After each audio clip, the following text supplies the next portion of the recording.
You're listening to The Spooky Darlings, where three sisters get together and share all kinds of fun and interesting and fascinating things with each other. I'm Emily. I'm Nettie. I'm Haley. And today is actually something that we've never done before. It's a little different. This is our 1-year anniversary episode. So it has been a year since we released our first episode. We passed our 100 episode milestone. Nettie tried to call it our 100-year anniversary, but it's really our 1-year anniversary. They got all uncomfortable that I was revealing we were vampires and have been podcasting for 100 years. So today is going to be a little bit of a reflection type episode. We're going to talk about, just kind of things that we have thought and felt and learned throughout the year. And Nettie is going to lead this episode for us. So you want to take it away, Nettie? I sure do. Okay. The first thing I wanted to do was talk about our cryptid episodes. Now, this was something we sort of fell into after a few weeks where we decided that it would be fun to do what we ended up naming the cryptid crawl, which is to go state by state alphabetically, and each of us chooses a cryptid and report on it. So we decided that we would each pick our favorite cryptids that we did ourselves and share it with everyone. And I don't know if I included this in the sister note, but I also picked my favorite cryptid that each of you have done. If you happen to have off the top of your head what the other sisters have done, share that too. Okay. And we'll start with that. So who wants to share first? Okay, well, I will. Emily's going to go first. Oh, okay. My favorite that I have done, I mean, not because of anything that I did, but just reading about it, was the Hopkinsville Goblins. I think, honestly, the reaching down and touching of the hair and the, curiosity that these creatures seem to have really, kind of captured my heart. And Emily, that was my very first thought when you just said that, was the slow reaching of, just stroking the head. Yeah, there was nothing menacing or violent. It was just, pure curiosity, and I loved it. I love that episode too. Which episode was that? Do you remember? I'm sorry I didn't look that up. I thought it was Hopkinsville. Shoot. Kentucky. It was Kentucky. Kentucky cryptids. Yeah. So, I mean, I don't know. It was just a fun one. Where the family, it's not fun that the family was terrified, but it was fun that the creatures were just so little and nice and curious. I agree. All right, Haley, what about you? Of your own cryptids that you've done, what has been your favorite? And sometimes I stray. Yes. From doing cryptids. I thought that was it Minnesota? The lakes. I thought that was a fun little exploration and and I started reading that story of thinking someone is telling a real experience. Right. Not that realizing they had. It's and we're like, what lake is it in? And I was like, I don't know. And then it turned into just a totally fantastical story, but that kind of captured my heart a little bit. Did it? Yeah, that one was a fun one. That was a fun episode in general, Minnesota. Mm-hmm. What about you, Nettie? My favorite of my own cryptids, and I went creepy factor, was the Boo Hag of Georgia.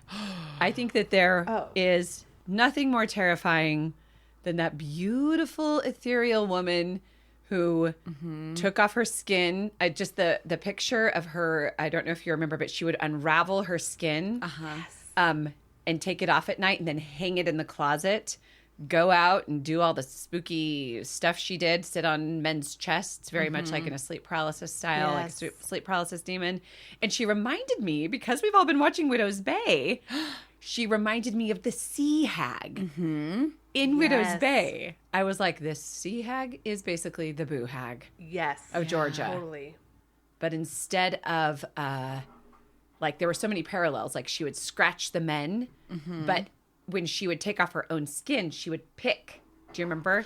Like Okay. when her husband watched her, she was picking at her finger until she got a thread of skin. Reminded me of Buffy the Vampire Slayer with one of those creatures would skin the victim, paralyze the victim, and then it would skin the victim by like strip by strip, and eat it. Ew. Do you remember that? Yes, but episode? the boo hag would Buffy? take off her. I do remember it, which was so creepy and also painful. Yes. So I have my favorite cryptids that you guys did. Do you guys remember, like, have a memory of favorite cryptids that The other boo people hag did? was yours. It's my favorite. Your favorite was the boo that hag? you did.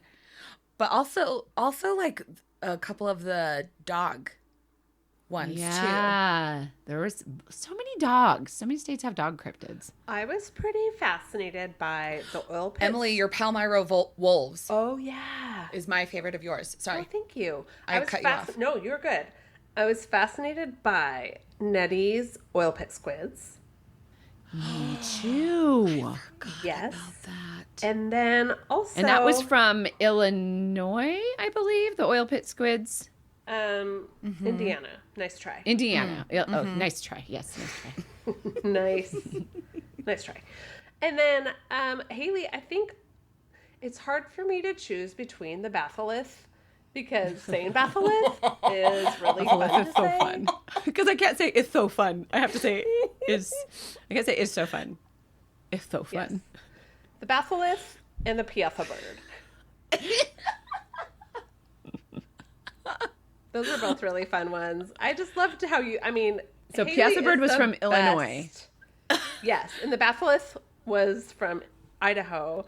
Uh-huh. Haley just is so great at like leaning hard into the telling of a story, like she's like the narrator of a docu-horror or something. It's like, it's a lot of fun to hear her like lean hard into something that she maybe only 60% believes in. It is really fun because she gets into full character. Oh my gosh. And I actually put down the piazza bird was my second contender, but my very favorite was the hamburger man from Midnight in Kansas, Cryptids of the Sunflower State. Just because the description of the hamburger man and then our like side conversation about how I swore the hamburger man was also in Oregon. It was just a really fun, it was a fun venture. So if you haven't heard that episode, listen to Kansas Cryptids. I love how good both of you are at like getting the like deep information on the cryptids. You both of you definitely like dive deeper Yes. than I do because I always leave it to last minute and I'm sorry. That's okay, but that leads me. You guys do such a wonderful job. Thank you, Haley. And I really appreciate it because I lack. No, you do a great job too. No. Oh yeah, don't self-deprecate. You do a great job too. But may I say what my favorite of Emily's Yes. was? Oh my gosh, of I'm the sorry. cryptids? That's okay. My favorite cryptid that Emily's reported on was the blockheads. And that was from our 7th cryptid crawl, Connecticut, which we named Connecticut, the prettiest cryptids in all the land. Yes. And I loved that story.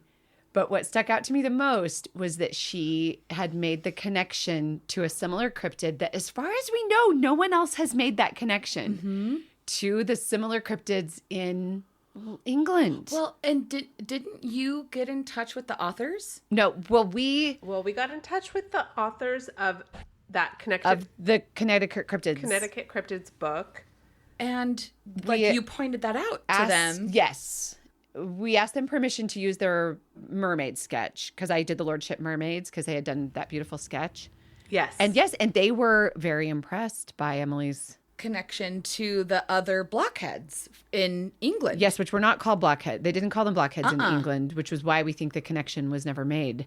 I think that we're seeing so much of that though, and I find it interesting, like all throughout our cryptid crawl, we see things that are described similarly but are named different things. And I have to wonder how much of that contributes to believing in something less, because you've got something called this over here and this over there, and they're not always connected, you know? Mm-hmm. Yeah. And you almost wonder if it's just because people don't want to almost talk about it outside their closer circles.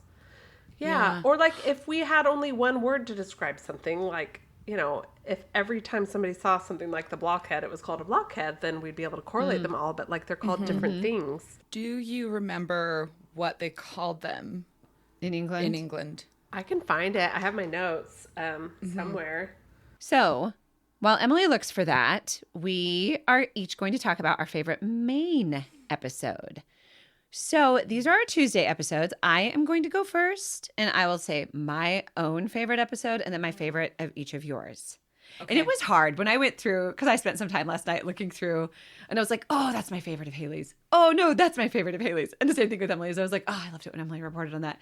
No, but that one's my favorite. So I say favorite loosely. These were my favorite last night before I went to bed when I was putting this outline together. Okay. My personal favorite episode that I've reported on was the Bushman's Hole episode, which was the final dive of Dave Shaw. And I think that the reason why that one stuck out to me as a favorite was it was different than the things that I'm normally attracted to as far as a topic. It was a survival story. Mm-hmm. It really delved into something that I realized as I studied it and reported on it is such a big fear of mine, and that I have kind of like a claustrophobia around diving and being submerged in water. I'm not afraid of water. I'm not afraid to swim. I'm not afraid of snorkeling. But I definitely felt like such a panic come over me, even reading the article in Outdoor Magazine about Dave Shaw and his final dive, that I had trouble. It took me several months to get through the article completely because I would feel myself like slightly hyperventilating when I'd read about just the process of diving. When you were telling the story, I totally felt claustrophobic. Yeah, it's scary. And I remember really wanting to do it, but there were a few times when I was like, maybe I'll pass this on to Emily, especially because I knew Emily wasn't like a huge fan of murder. I mean, no one's a fan of murder, but Emily wasn't interested in delving into murderers. Except murderers are fans of serial killers are fans of murderers. Mm-hmm. I knew Emily would be less interested in like diving into a serial killer, so I almost passed it on to her. But then, diving in. But then I did it, and I'm so glad I did because it was a wild ride and really a harrowing tale. And you did such a good job telling that. If you have not listened to that episode, I believe it's called The Final Dive of Dave Shaw, the Bushman's Hole, The Final Dive of Dave Shaw. Mm-hmm. Give it a listen. And now I will tell you my favorite of Emily and Haley's episodes, which weirdly were back to back. My favorite Emily episode is Afro Man, God bless Afro Man, lawsuits and lemon pound cake. Oh, really? Yes. Yes. It was just such a delight. Lemon pound cake. I loved that it was true crime because it absolutely was about his trial and about him being convicted of a crime and his mistreatment by the police. And it was just one of the most delightful episodes. Not convicted, right? He was. Did I say convicted? Yes, he was. Oh, I knew he was exonerated. Accused and then exonerated. Yes. That is episode 41, God Bless Afro Man, Lawsuits and Lemon Pound Cakes, if you have not listened to it yet. And then we talked about it when we recorded our Missouri Cryptids earlier, but I loved the crazy cult cat lady, Haley, that you did.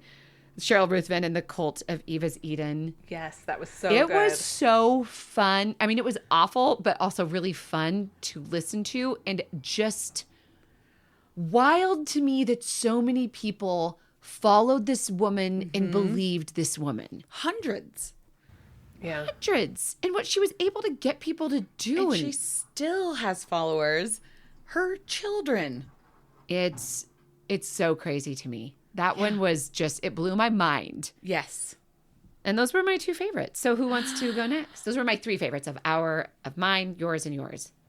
Okay, I can go next. My favorite that I did, I struggled with this because the one that I was most proud of myself for wasn't my best one. It was just my first one because I was so scared to do it. I was so scared to share. And I know I leaned on you guys for the first, probably dozen episodes and didn't lead an episode. And the first one I did was Ladybird Lake. And I was just proud of myself for putting it together and sharing that one. But I had the most fun with the Stephen Ray Morris No, I always say Stephen. Of My Favorite Murder. No, I mean You get so many calls. Stephen J. Russell. I always accidentally say Stephen Ray Morris. Stephen J. Russell one was just so wild and so much fun to put together. Yeah. So that was my actual favorite, but I just kind of wanted to like, I don't know, I guess it's a little bit self-congratulatory, but give myself a nod for like finally doing it, because I was nervous and scared, and I still get nervous and scared every time I share, because it's hard to, put something together and put yourself out there. But yeah, so You do such a good job. Thank you. you. Do such a good job. And your Guys, Ladybird too. Lake episode was fun. Oh my I mean, gosh. not fun. Like, it was about murder, but it was timely and it was so fascinating. And it's still, there's still so many unanswered questions about that episode that I think we need to revisit, like maybe in a few months, almost like a 1 year anniversary, see what else has happened. I mean, yeah, there are still people talking about it.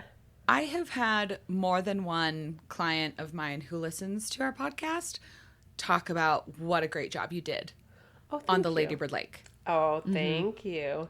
So for me, my favorites that you two did were, and this, I really struggled to pick one, but I think I had so much fun listening to Haley's Adrift episode.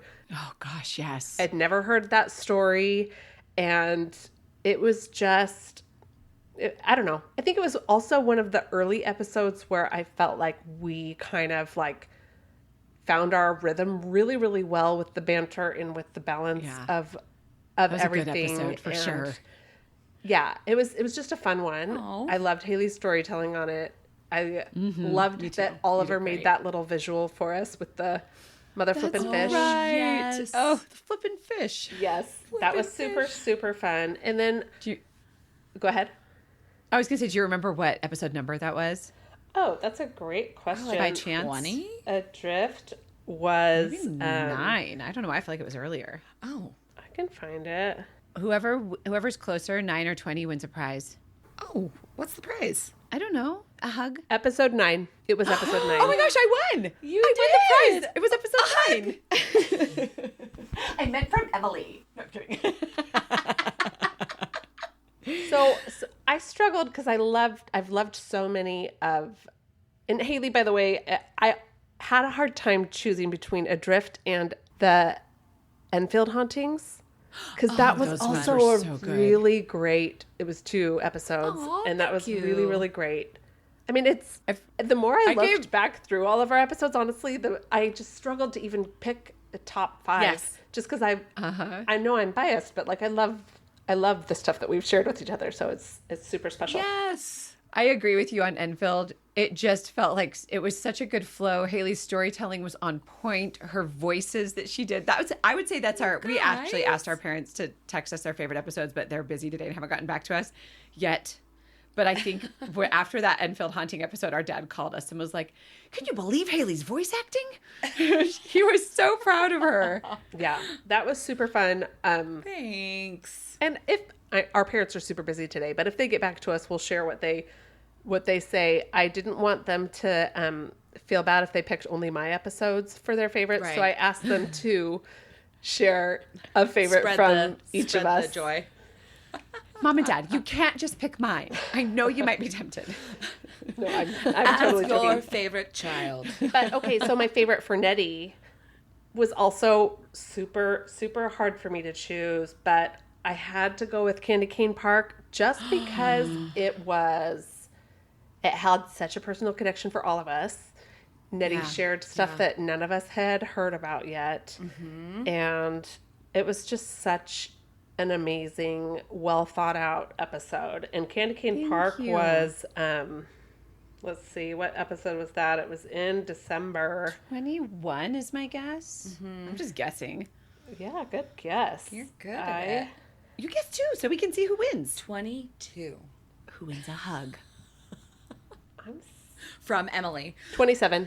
You won. You won a hug from Emily. Do you want a hug from me though in the meantime? Yeah, of course I do. Y'all making me jealous. Well, you get to give us hugs. We each just won a competition, so you Oh, perfect. get to give us hugs when we see each other in McCall. Perfect. Okay. Off the top of my head, Nettie, my favorite episodes Okay, I feel like I have to like kind of combine them because you're Christopher Wilder. And then the beach. What was the beach? Wanda Beach murders. The Wanda Beach murders, and like the way that those connected and the way that you told the story was so good. Thank you. And like you did so much research, like books, documentaries, like you just did put in so much work for those. And then Emily, like you put together such incredible research with the Lady Bird Lake, and then also the model home murderer one. Yes, like that one stuck out to me too. I was like, I love the model home murder. Yes, it was such a crazy story. It was a crazy story. You do such great timelines with your research. You both just do honoring the victims and everything. I feel like you guys are just so good at this. Haley? Oh, thanks. And then my personal favorite of mine is probably Enfield. So good. It was just so fun to put together and then to tell you guys about it. Like so much information. I love that it was a 2-episode arc. It's a Thank you. Good spooky. If you just want something spooky, it's not going to be too spooky though. You're going to be able to sleep maybe. I don't know what your level is. Yeah, it's not very murdery. No. But it's and Janet, a delight. Poor Janet. Oh, and I know. Then as an adult woman, she just still seemed so haunted. Like I don't want to like. She still just seemed so and earnest in her like. No, we went through this. And that was episode 16 and 17. That was a 2-parter. Yes. Episode 16 and 17. 16 and 17. I would not have guessed that. Yeah. And for the Christopher Wilder that you mentioned a moment ago, that was episode, well, one of them was episode 11 and 12. 11 and 12 for Christopher Wilder, and then for Wanda Beach, it was episode 8. 8. Okay, because we did we did Wanda Beach, then we did Adrift, and then 10 was what? Lady Bird Lake, and then 11 and 12 would have been Christopher Wilder Part 1 and 2. Yeah. Yeah. Wow, I'm remembering this off the top of my head. What am I? A genius? You're like a chronologist? A chronology detective? Yes. A budding cryptochronologist. I love that we're coming up with these terms and that we get to apply them to ourselves. Okay, my next question for you guys. What is the first case that you remember that drew you to true crime? Well, I mean, I feel like my interest in true crime was Mom warning me against getting kidnapped. Yes. And Mom told me about a man who would wear a fake cast on his arm or have a cane, and he would like try and get sympathy from people and be like, hey, can you please help me? And Mom would always say, never help that person, because she told me about this man who then would get a person in his car to help him, and then he would beat them and unconscious. At the time, I didn't realize it, but now I know she was talking about Ted Bundy. Right. And Ted Bundy would have a fake cast on his arm or on his leg and would like seem harmless, blah, blah, blah. So that was your introduction. The serial killer of all serial killers, Ted Bundy. And then Mom would also email me and our cousins that are your age of especially when we were like going to malls and stuff, and she would say never smell a perfume sample in a parking lot because that is chloroform and they're going to put you in their trunk and drive you away. Do you realize how many times Mom has probably saved you from being serial killed or kidnapped because of the warnings she gave you? Look, she saved your life. I'm so paranoid and alive. And alive. And I like now know where this paranoia comes from. But Emily, when I lived with you in Houston, I remember calling you one time when there was like a car. I was like walking somewhere. This is when we lived in the Heights at that apartment complex. Yeah, I remember. And I remember calling you. I can't remember where I was walking, but there was like a van that had passed me a few times and then it like pulled in to the park. It like doesn't even really make sense, but I was like, I don't know what's happening, but I think that they're following me. And you're like, well, they probably are just lost. And I was just like, I said that.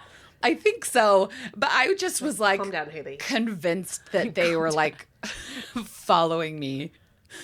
And it's so funny because when you came to live with us for the first time, you lived with us twice. Yeah. Well, we were down here in Houston in your younger years, but when you first came to live with us, I was like telling mom and dad she can either have a job that she walks to or she can have a car. And they were like, tell that girl to take the bus. And I was like, who even are you guys? You have been telling my sister that she's the most kidnappable person on the planet. I got very few of those warnings, by the way. Neither did I. You've been telling her I got warnings that you were going to get is. kidnapped.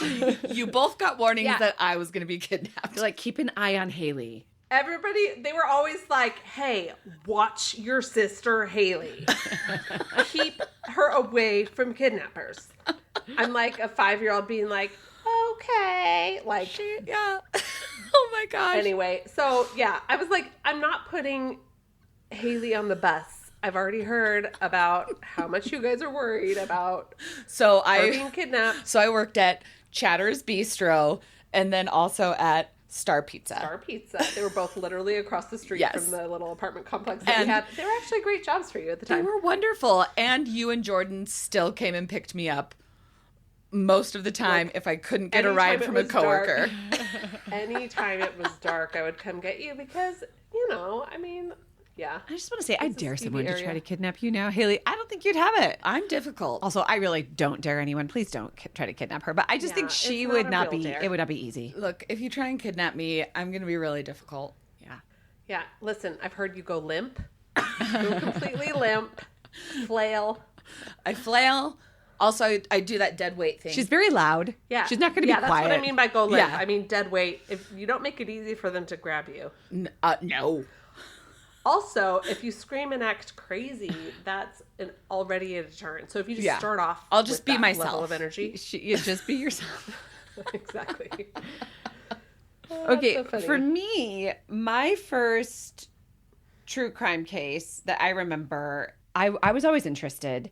Yeah. Sometimes I felt like it was a secret of interest, which is funny because like when I first started listening to My Favorite Murder and they talked about how they almost felt like they had to keep their interest hidden, I was like, I totally felt that way because even when I married Brent and I'd be like, oh my gosh, I'm reading this book about this. He'd be like, why would you want to read about this? And I'm like, I don't know. I feel like I just need to know about what these people do. Like I was interested in books about serial killers. I was interested in not even true crime, but just even fictional books about like that were suspense and had this. But my earliest memory was being in Corvallis at our uncle and aunt's house, and Diane Downs, who was in prison for murdering 2 of her children and attempted murder of her 3rd child who survived the attack. She shot her children and tried to say it was a black man that stopped and shot them while she had the song Hungry Like the Wolf playing in the radio. She had escaped from prison. And our aunt came in, our Aunt Alice, and Aunt Alice had this really cute like pixie style haircut that was like almost like a shaggy pixie, and showed us a picture of Diane Downs and was like, kids, this woman is dangerous and she just escaped from prison in Salem that's like 20 minutes away from us. So she's dangerous. She murdered her children. And Aunt Alice sat there very seriously and like showed us the picture. And I just remember looking back and forth between the picture of Diane Downs and Aunt Alice's haircut, and they had the exact same haircut. And I was like, I think my Aunt Alice might be Diane Downs. This is like, we were young. I was young enough to actually think Diane Downs and Aunt Alice might be the same person. So you guys were much, much, much, much younger. That's so funny because they don't actually look alike, but that is hilarious. It was the haircut. It was like that age where you just identify people by they look alike if they have the same hair. And they had the same hair, but you're right. They do not look alike. But yeah, that was Farrah Fawcett played her. And Farrah Fawcett played her. And, I mean, you know, Diane Downs was beautiful. She's evil, but beautiful. Yeah. And then I feel like I snuck true crime. Like I wanted to get People magazines and things like that, but it was always whatever true crime story And John Benet Ramsey was like always on the cover. Yeah, she was everywhere. I was a little older when that came out, but yeah. Oh, okay. But yes, I was on the cover. Yeah. Did everyone say theirs? No, I haven't said mine. So no, I have a couple, and I won't take too much time with any of them, but like I watched a lot of unsolved mysteries on recorded like VHS tapes We used at to rent Rude's it. house. But we used to rent them from like 4th Street Video. So I can't remember a specific story though, but I remember watching a lot of unsolved mysteries and feeling like it was like edgy to be able to watch it because we didn't have cable TV or access to a lot of shows. Dad would buy PBS. We had PBS, and then Dad would buy like old timey 1940s and 50s VHSs for cheap. He would buy them like at the discount bin, and those were like the kinds of shows that we had Leave It to watch Beaver. at home. Yes, Andy Griffith's show. Or like His Girl Friday, stuff like that. Yeah. Great stuff. Great But like, but watching Unsolved Mysteries was always like a scary treat for me at Rudabeh's house. But I remember buying, when I was like 12 or 13, I bought Helter Skelter, the book at a thrift store, and it had What a pictures, crazy book to start with. the whole story. It was pretty insane. But I think even younger than that, hearing Mom talk about, you hear the urban legends about like, watch for somebody being under your car because if they get your Achilles heel, you'll be like lame and you can't even run, and they'll be able to do whatever. Legends. Yes. Those urban legends. But Mom had that story, and was it her Aunt Leone who was driving along and got to a stop sign, and a man hopped in her car and said, "Take me to whatever destination or I'll kill you." Gosh, I forgot. And he was in the about back this. seat. This stuck with me. He was in the back seat, and she just stayed calm and drove where he told her to. And that was my inspiration for the prank I played in high school, where I cut out the eyes from magazines and taped them onto my friends' rearview mirrors, so when they looked, they would think somebody was in their back seat. Oh my gosh. Emily, that's so mean.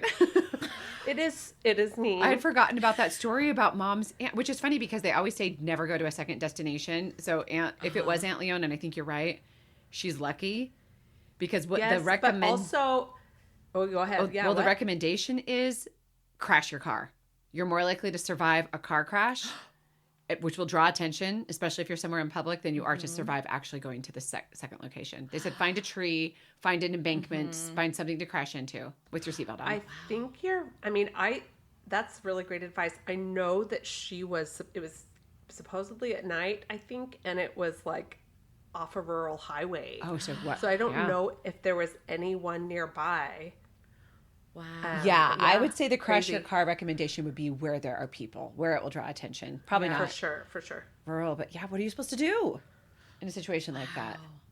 Emily, a prank that I remember that you did as well is cut out faces, like life-size faces from magazines, and then put them on your friends' windows. You did the best. I would tape them to the windows, and then I would knock and hide, and they would open the blinds and see the Just see the face. faces. Best pranks. Yes. Yeah. You know what, though? Like, the more I read about people, like, getting freaked out and grabbing their guns, the more I'm like, okay, my children do not need to be trying to do pranks on anybody. Don't try to be 3 kids in a trench coat. Ronald adult men. Okay, here is the next question. What cold case would you like to see resolved the most? It can be one we've talked about, or it can be one that's just in your head. And who wants to go first? Hey, Emily, you went last time, so why don't you go first? Okay, so I have, like, my most fun answer. Uh-huh. I want to find out what happened to D.B. Cooper, and I hope he's alive, and I hope that he lived, like, an amazing, fun life. Oh, okay. Because that one's not, like a murdery one. Yeah. Yeah, for me, that's the most fun to find an answer to. Uh-huh. But, just, like, as far as, I don't know, like, for him, it would just be, like, like, you little rascal, what you been up to. Like, DB, you. But for, like, serious cases, I think, the Zodiac Killer would be really. I know we've all been like on the edge of our seat with all those headlines that are like Zodiac, Like correct, nearly whatever. solved. We're like, oh, it's about. Yeah, We're about to hear I it, know, and then time goes by. yeah, it's always a little bit of a disappointment. Yeah. But yeah, I would love to find out the answer on that one. Wow. Haley, how about you? Well, the Zodiac just reminded me of the like Texarkana Lover's Lane. Which was solved. That was? Yeah, the Lover's Lane was solved. We talked about it on a FUF recently. Remember the Lover's Lane? They just solved it with DNA. Wasn't that the one? The Lover's Lane? We just talked about it on a FUF like a couple FUFs ago. I thought the yogurt shop murders were the Yogurt ones. shop murder was solved, but the Lover's Lane one, I don't have my phone with me, but look up Lover's Lane solved. I'm pretty sure that was. So your wish came true. Oh. So no, I think there might be multiple Lover's Lane murders that were maybe conflating though. Maybe. Right? Maybe. It's the Texas Lover's Lane murders are still unsolved. Oh, okay. I might have been thinking of somebody else. Wait, so you're talking about Texas Lover's Lane? Wait. There's one in Lincoln, Nebraska. There was the couple, and then they just did DNA testing, and they like linked it to. I thought they called it the Lover's Lane murder. To Floyd William Parrott. Okay, so I think Yes. I'm confusing two different cases because this one, the Lover's Lane in Houston was 1990, but I thought the one that you were mentioning first, Haley, I thought that was earlier. Oh, like than in the that. Am I 60s crazy? or something. Yes. No, I think you're right. You're right, Emily. There must be multiple ones. Yes, because there was one in the 90s. That was solved recently. Uh-huh. And that's probably what Nettie's thinking of. I think it must But be. the one that The other one- Texarkana, which was multiple Lover's Lane, which is linked to Zodiac. which people think might be linked to Zodiac, is still unsolved. Because Zodiac did kill almost like Lover's Lane style. Uh-huh. Like that couple on that lake near Napa Valley, which we didn't drive by that lake, but we drove close to it when we went on our Napa Valley trip. Yeah. That was the best trip. Yes, so it's confusing because there was the Texas Lover's Lane in the 90s, but there was the Texarkana Yes. that was in the 40s. Texarkana is the one I was talking about. Texarkana Lover's Lane. Well, I hope you get your wish. Thank you. I hope you get your wishes too. Thank you. Mine, I really want to know what happened to Jean Benet. Yes. That's just always been one. And I know that a lot of people think they know. I change my mind every time I read about it. I think that I'm still me too. lining up most with intruder theory, although with like all the Epstein stuff lately, I've always been like, I don't think it was the family. I've always felt that way. But lately I've been like, okay, I'm opening my mind to the possibility that there was some kind of child trafficking angle here. But I still think it was an intruder. I think in my heart of hearts, I think it was an intruder, but I'm open to that it might not have been. I really would love so to know. hard to know. It's so heartbreaking. That I this told you little that girl- a friend of ours went to college with her Burke? brother. Yeah. Yeah. I don't think it and- was Burke. I do not yeah, think he it was said Burke. He said he was a super weird dude, but like, who wouldn't be with? I mean, maybe he was already odd, but like, who wouldn't be with what he went through? You know. Yeah. So that's my true crime. I mean, I also Zodiac. I would love to know what happened. And then of course just the local. I want to know Candy Cane Park. Candy Cane Park. I want to know. That's another one where we feel so close, but I think people know. I just think they're not think they releasing it. know. Oh, I mean, yeah, some people know. Everybody thinks they know, but they keep hinting that maybe what we think we know isn't right. And that's weird, and it's hard to reconcile, like, what you've thought forever with what people are hinting at. And Oh, I just want the truth. I really just want the truth. I mean, her family deserves it, and it seemed like that detective who was hired to do cold cases. Yeah, was close. He thought he knew. He was pretty sure, but he needed that last little bit of testing done and then funding. Ugh. Anyways, if you'd like more information about that, go back and listen to the Candy Cane Park episode. Did we say it was episode 21? Something like that. 27. 27. Okay, next question. What spooky or paranormal phenomenon is scariest to you? And Emily, why don't you go first? Wait, no, you went first last time. You go first this time, Haley. Oh gosh. Sleep paralysis. Oh, yes, like sleep paralysis demons. Yeah. I still remember when I lived in Salt Lake and I was dating this guy, and he lived in this house where he stayed in the room next to where his mother died. Uh-huh. And I had so many weird experiences in that house, and the sleep paralysis was the craziest because, like, I would feel pressure, like, on my abdomen, and I would, like, not be able to move, but, like, wake up and see this just, like, shrouded, not a hooded figure, a shrouded figure. That's so scary. Standing over me and, like, almost to the ceiling. It was so weird. Mm-hmm. Scary. And sleep paralysis still, like, it's such a scary thing. Yeah, it is. I agree. Yeah. Nutty, what's your scariest? Oh, me? Black-eyed kids. Black-eyed kids have been so scary to me. From the very first time I did a deep dive, I remember Brent and I were about to go out of town and leave. I think our oldest was like 18. So we were leaving like teenagers at home, and our parents just live a few blocks away, but we were kind of leaving them alone. And I remember being like, we can't leave them.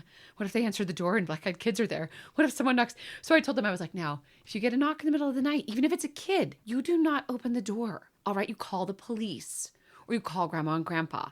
You don't open the door to anyone. Mm-hmm. My kids have not gotten that message. I mean, we haven't had a visit from black-eyed kids, but they sure do seem to bring people home. No kidding. But black-eyed kids, and it's funny because I've talked to people that are like, I just listened to your black-eyed kids episode and now I can't sleep. Thanks a lot. And I'm like, they're scary. We're called the Spooky Darlings. We're a spooky podcast. But that movie about the black-eyed kids that we watched, I feel like Tommyknockers? Yeah. That one was weird because it combined two different things. It combined Tommyknockers, like the urban legend or cryptid from Colorado, which you talk about in our Colorado cryptid episode, and it combined black-eyed kids. Black-eyed kids, and but I was just like, it wasn't quite right. I was like, you guys. Mary, have I seen it? It's scary. Wasn't it based on a Stephen King novel? Yeah. But it just didn't quite do it right. No, they did terrible. I mean, I was still spooked, but it wasn't quite right. They made them. Anyways. What about you, Emmy?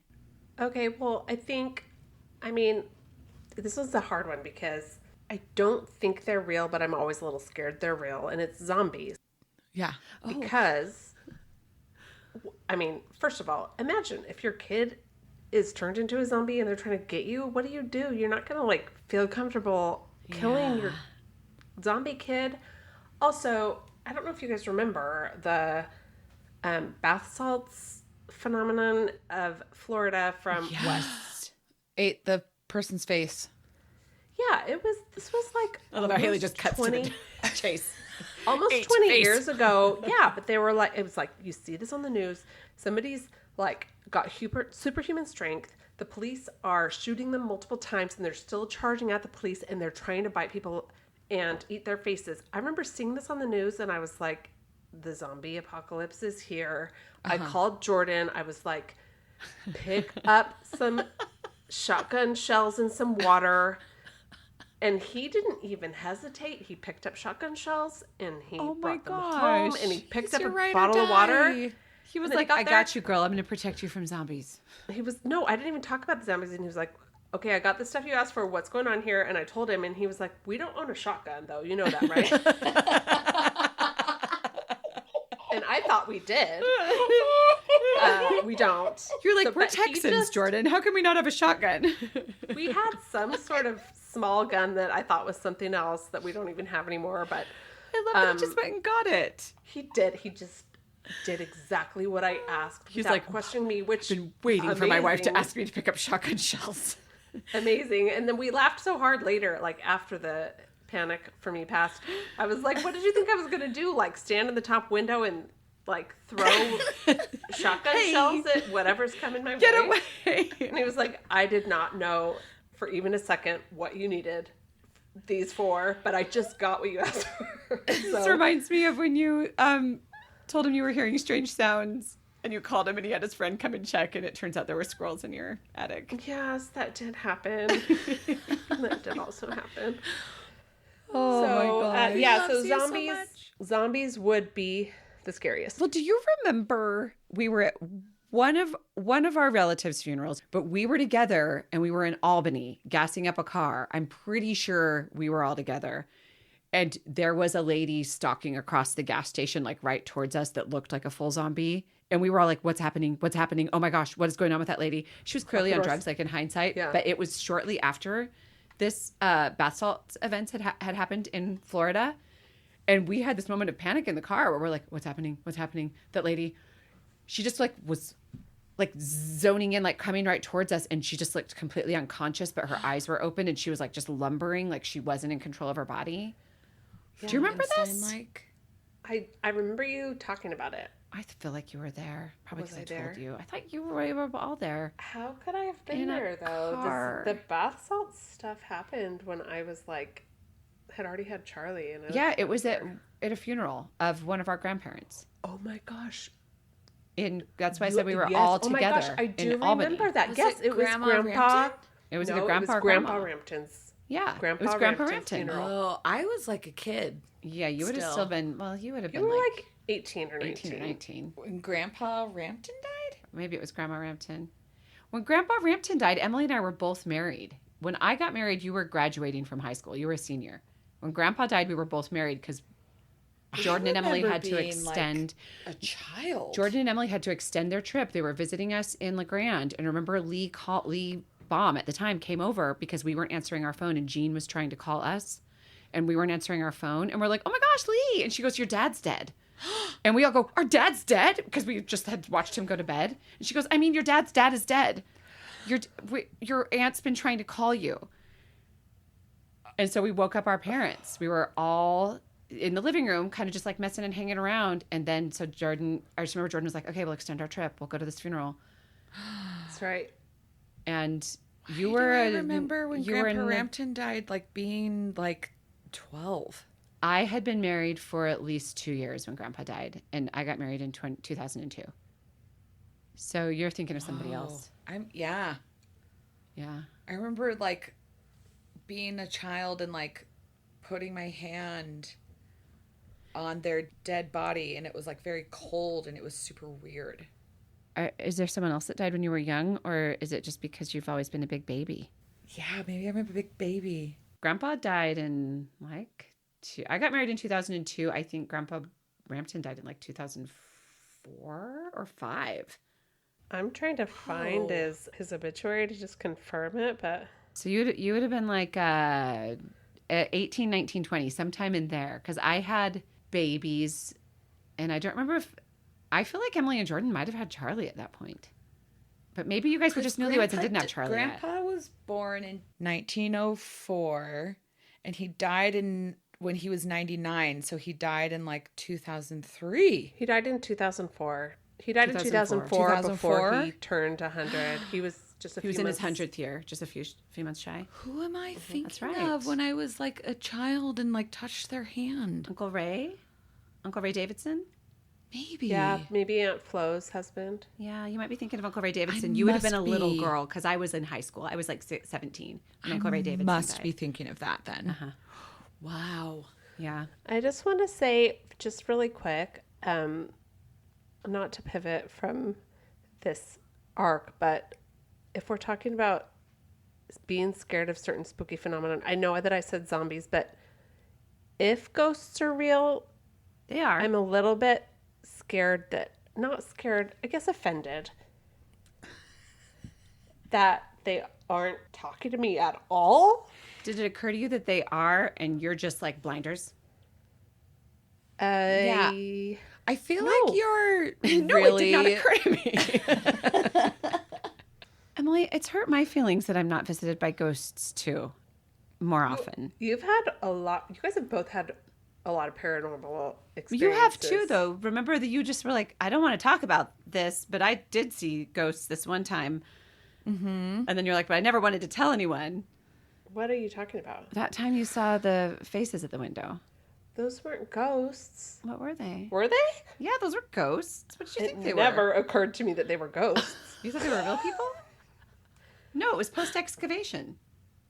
I mean, I just thought that they were... Were they floating humans? Humans flying in the air We did not have there was no floor, but it was not post excavation. It was when I was in the room with the pink blinds, and it was pre excavation.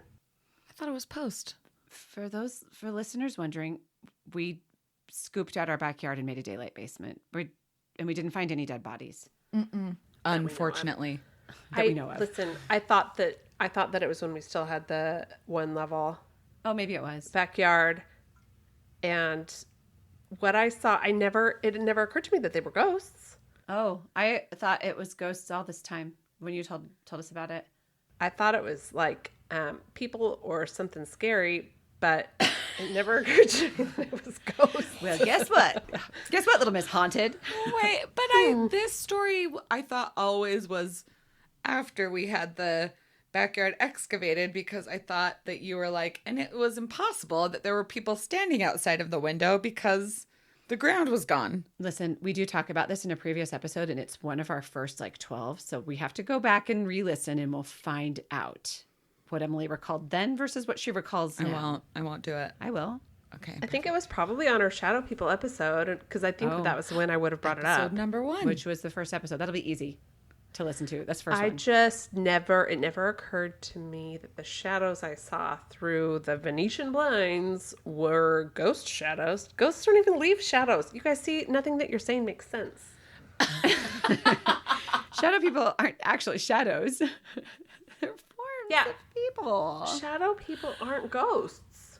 Shadow people are they? ghosts. Yeah. Well, you I would say they fall under the ghost umbrella. Or spirits. You've got a ghost umbrella? Yeah, ghost umbrella. Okay, I have a new question. What paranormal phenomenon do you hope is real or absolutely believe is real? I'll go first this time. Okay. Bigfoot. I really love Bigfoot. I want Bigfoot to be real. I think Bigfoot is actually good and has been harmed by humans, and that's why Bigfoot hides. I want it to be real. I hope it's real. I think it's real. Yes. Who's next? Emily? Oh, I mean, I think probably aliens exist and probably have visited Earth, because why wouldn't they? With how enormous the universe is, that we cannot assume that our technology is more advanced than everything else in the infinite. I mean, we can't assume anything we want, but yes, should not. We would not be wise to assume. I mean, I just think it's probably likely that aliens exist and have visited Earth. I'm not saying I hope that. I don't really not hope it either. I just kind of think it's probably a thing. Well, the question was hope is real or absolutely believe. So you answered correctly. You believe it is. You don't have to hope. I do hope Bigfoot's real and believe it's real. What do you think? And do you think Bigfoot's an alien or an interdimensional being? I think Bigfoot for sure is an interdimensional being. I don't know if Bigfoot's an alien. I wonder if we're aliens. I wonder if we are visitors on this planet. Do you ever wonder if interdimensional and aliens are kind of the same thing? I don't know. I don't figure it out how to almost dimensions. Do beam me up, Scotty. Yeah, I don't understand dimensions well enough to know, or how the universe folds in on itself. I assume it's like origami. Let's ask the Japanese. Right. Just kidding. How about you, Hey? Oh gosh, both of those, and ghosts, like poltergeists and stuff. You hope they're real? Yeah. Especially a rumble ghost. A rumble ghost. Who loves music, who loves cool music. Yeah, I don't know. I mean, okay. I hope so many things are real. Me too. It's just more fun to believe that they are. Mm-hmm. It's kind of where I've landed. I enjoy allowing my mind to be open to it. Yeah, and the spirits of our loved ones, I mean, I could be wrong, but I feel like Grammy Bomb visits me a lot. Aww. And because you're her favorite? Yeah. Sorry, Emmy. She doesn't visit me either, in case you're wondering. No, I already touched on this. My feelings are hurt, but I love everybody, and I don't know, but I mean, like, that Oh, that's also could sweet. just be like wishful thinking. But I like the spirits of like our loved ones who have like moved on, and like Grandpa Rampton and or as we call him, Grandpa Bear or Grandma Bear, or you know, I mean, I remember, okay, so Haley and I have both done this really cool sound healing therapy with this lady that actually is my new neighbor. And I remember feeling, and I have a hard time opening myself up sometimes to the seriousness of some of this stuff. Like I will tend to default to humor. It's just like my go-to. It's almost like a defense mechanism, and it's a delightful one. Like your delight. you're welcome, everyone. I will find a way to make a joke at inappropriate times, but like Everyone, she's fun at dinner parties. Welcome to whimsy. when I did the sound healing session, and I kind of came in with a lot of pain and a lot of like just questions, and a really important part of my sound healing session was the support that I felt from my maternal ancestors. And not even just on our side of the family, but on my husband's side of the family too, because like a big thing was like support for my children. And I felt like a heavy burden, and I felt like alone.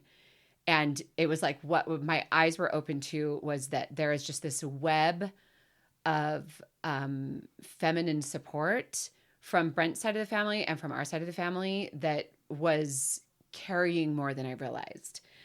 And it was a really beautiful experience that I had to, I don't know, that sound healing session just like allowed me to relax and like be open to it, to feel that, because I think that even though I believe in paranormal, even though I say I'm open to it, I do find myself tending to deflect with humor and maybe don't allow to open it. Okay, I have two things. Yes. When did this happen? And The why am I sound just healing- hearing about it? Sound healing session? I did it probably last fall. Okay. Did I never tell you about it? You never told me about it. And I'm not mad. I do want to tell you that, okay, was it with singing bowls or was it with a different type of sound healing?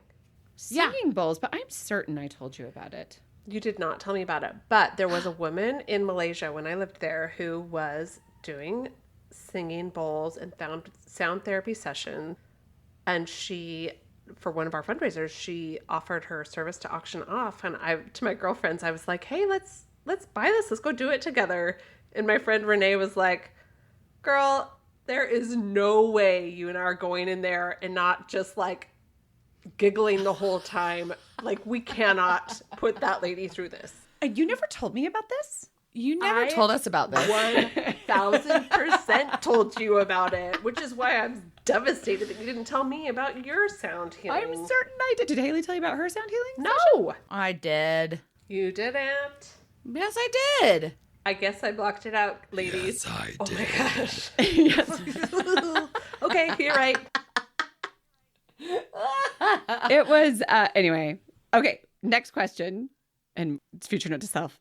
Make sure we tell Emily everything. I will say it gets confusing. I know I tell Haley a lot of things. I tell Nettie a lot of things. It's easy to forget who we've told what. I forgive you. Yes. But I need you to know that Nettie's new neighbor is going to be the sound healing lady. Yeah, she just lives up the street from me. They just bought the house. purchased a home near Well, Nettie.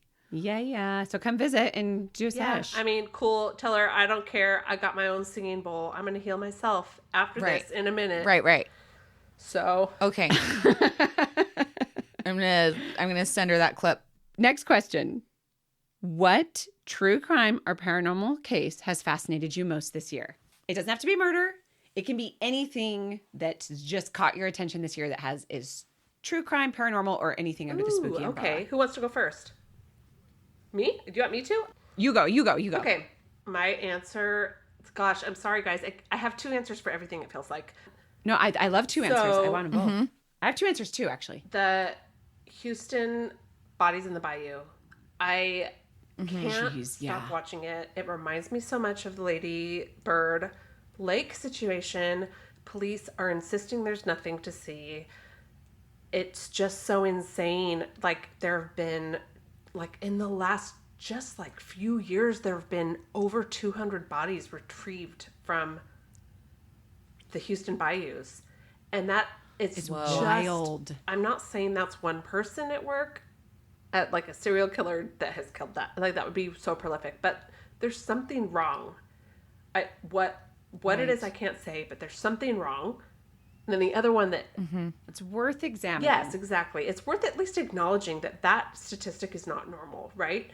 The second one that I can't get off my mind is the scientists that keep going missing or killed or dying under mysterious circumstances. It's nuts. Yeah.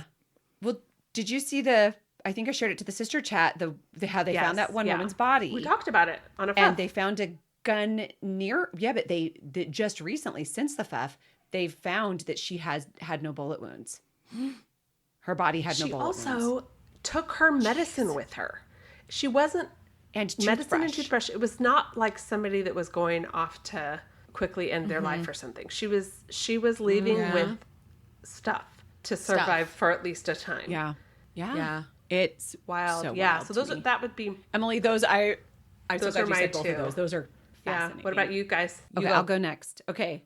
The two cases that have fascinated me the most this year, as you might know because I have talked about them nonstop, are the Justin Baldoni, Blake Lively trial of the defamation case.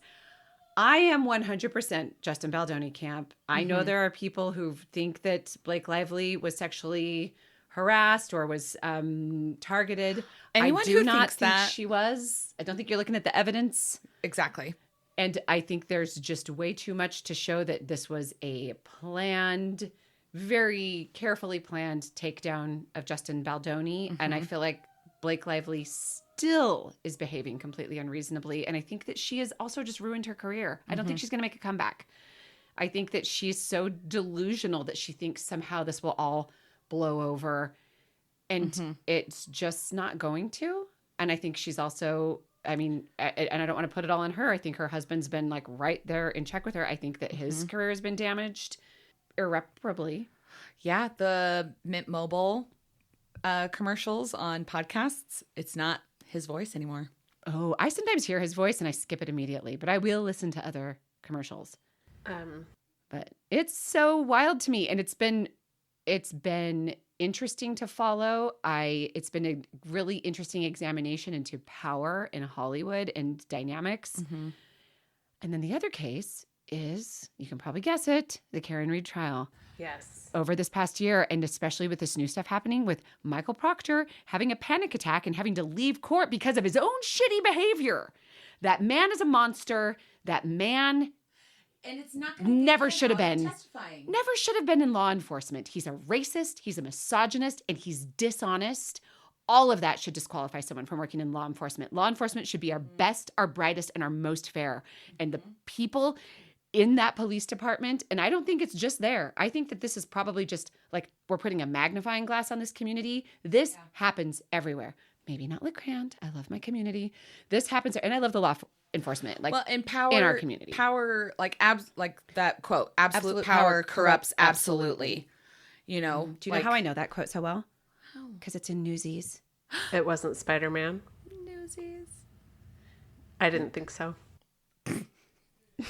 That's from Newsies the musical version. I think that maybe Spider-Man said something else about power. I think it was like spider power is the best power. I think that's what he said. Yeah. Get Which bitten. is another quote that just sticks in my head. I mean, it's not an exact quote, but something like that. Like, get bitten, like, kind of like get quenched or something like that, like Gatorade. So those are my two. I've tried to care about the Justin Baldoni, Blake Lively stuff, and I can't care about it. It's not for everybody. But I will say... You have to just listen to Nettie tell you.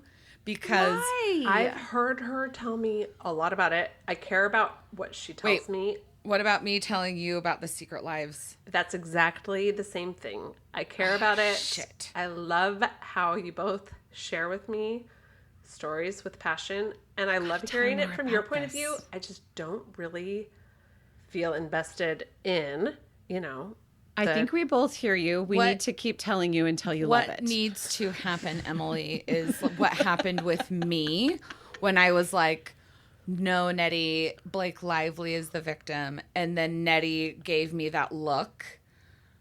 And she was like, Listen, you're mistaken. I don't and then think she's I the was victim. in a car. No. I was in a car with her trapped. And then I had 2 hours of Nettie telling me all the evidence. I guess what I'm hearing is that I'm missing out on the privilege of being trapped in a car with you guys as often as I should be. You have to, because it was the best. But what you need to happen, what you need, what needs to happen to you is...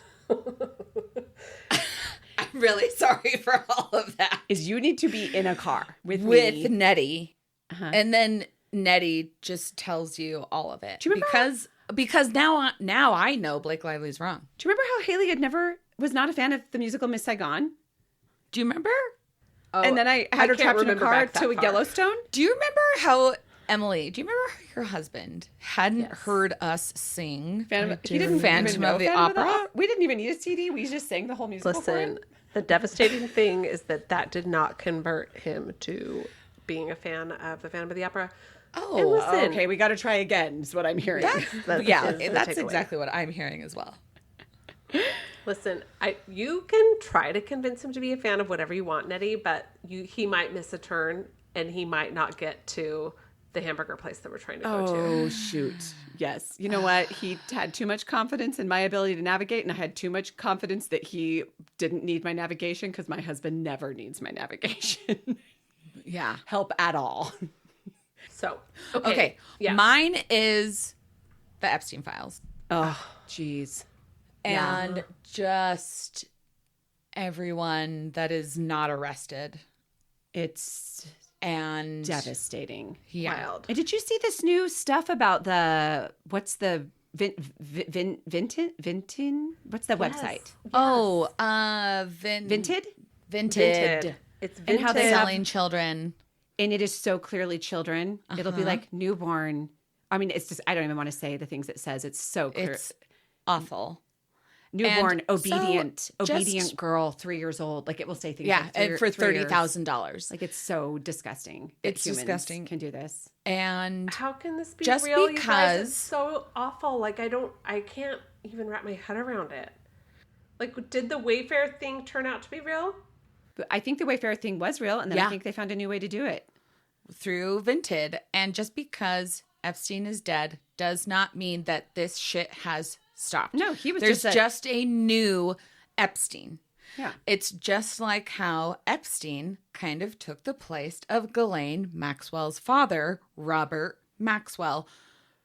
And I'm not going to go on my rabbit hole. But I want you to actually do an episode on this, even if it has to be a 2-episode arc. Okay. I want you to, because I want to hear it from you. Robert Maxwell, they did this whole like Octopus Murders documentary on Netflix thing where they talk about this software, the Promise software.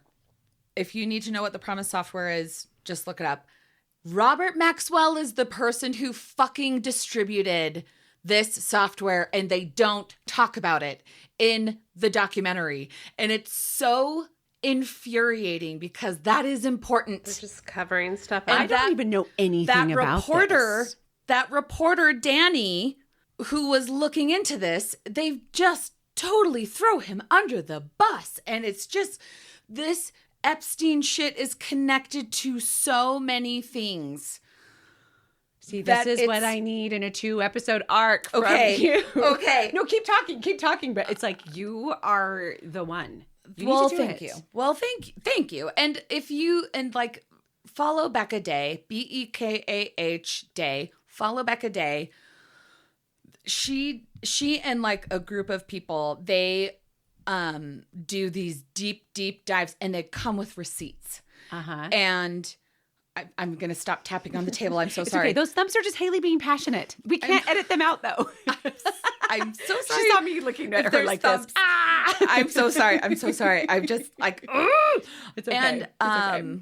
It's not a big deal. And Becca Day, she and this like group, they like 3 or 4 people, they all come with receipts with their research and these connections to Epstein. And it's Paolo Zampoli. It is, I am so sorry, everyone. It is Donald Trump. It is Bill Clinton. It is all of these people, and it is the up versus down, and we are the down. And it is not left versus right. It is up versus down. It is the billionaire class versus the rest of us. Can't argue with you there. And that is my 2026 obsession. Crazy stuff, girl. Haley, that was amazing. Thank you. I love it when you bring the passion. I'm sorry if you have to cut it. I'm not cutting a thing. Nope, I thought that was fantastic. That's gonna be turned up. Oh, I'm going to turn it up. I'm going to add more thumps. Thank you. I'm going to thump the table myself. Okay, we're going to end with a few would you rathers. Okay? And we're going to do a couple paranormal and a couple true crime. And I think I'll just choose 3 or 4. I have quite a long list. And I even have a true crime trivia test, but we're already over an hour. So I think that we can save those for like the end of some of our future puffs. So I'm going to do a couple would you rathers. All right. Would you rather have Chucky or Annabelle as decor in your bedroom? Annabelle. And why? Because she's cuter. Emmy?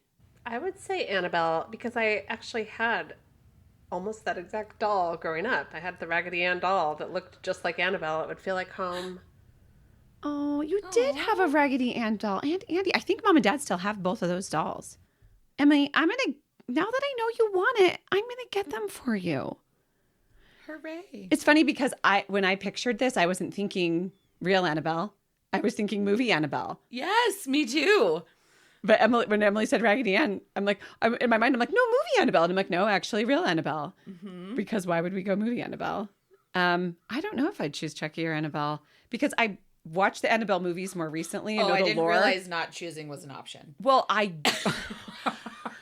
guess I need to. I feel like as long as you're nice to Chucky and you're the kid, he's gonna protect you. Oh. Like Chucky, from what I remember about the movies, and it's been a long time since I've watched them, and I only watched the first Chucky. He protects the kid that owns him. So, and I'm an adult. So, will he protect an adult? I just remembered Chucky being married. Oh, to the bride of Chucky? The bride of Chucky, and they just killed everyone. I don't trust. I mean, if you don't care about anybody around you, maybe fine, but I don't trust Chucky's discretion. That's true. He'll be like, your brother said you were an idiot. My brothers have never said that. He's gonna murder everyone around your daughter said no when you asked her to do the dishes. She doesn't say no. She says, no, why? Chucky would be like, you know what dish I have? This knife dish. Knife dish. Okay. Are you ready for the next one? Yes. This one is another paranormal.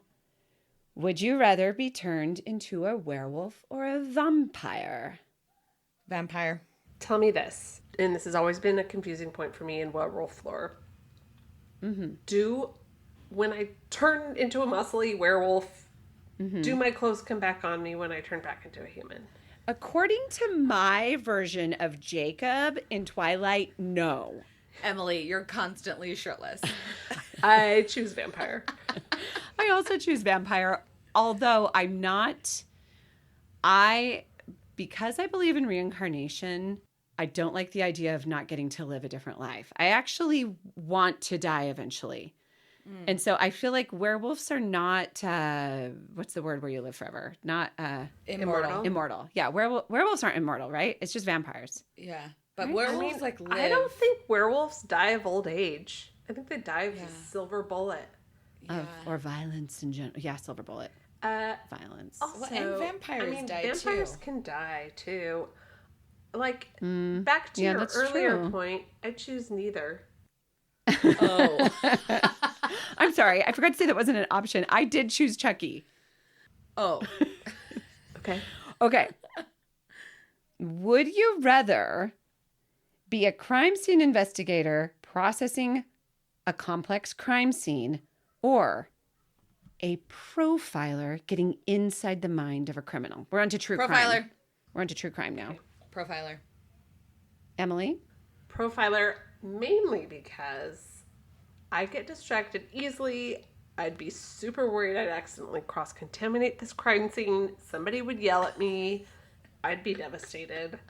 Oh. I might quit that job forever. I see.